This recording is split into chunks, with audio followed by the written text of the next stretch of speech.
The EMS patient refusal icon is used to request a call back from the hospital to facilitate an EMS patient refusal of care or transport. See your local protocols for a list and/or description of the circumstances that require EMS to obtain online medical direction for patient refusal.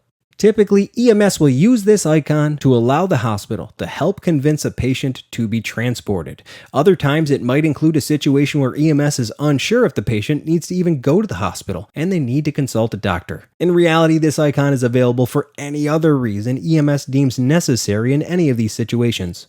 Here's how it works. First, click the icon. Then, fill out the form. You'll notice that the form requires you to input all areas highlighted in red and are self-explanatory. Start by selecting your EMS unit number, which is customized to your EMS agency.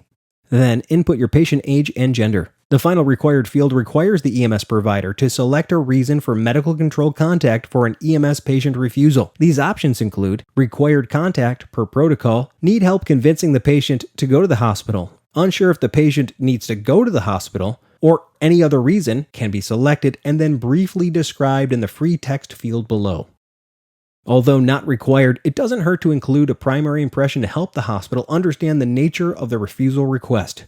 Whatever you input, keep it simple. Once you've completed the form, hit Attach in the upper right corner.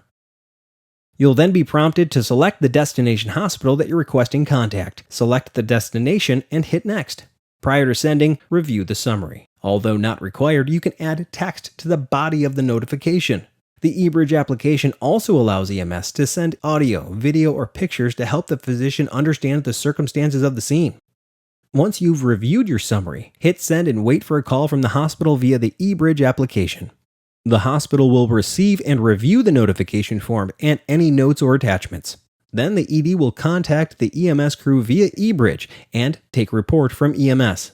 Give your report and provide all necessary details to the physician per your local protocols.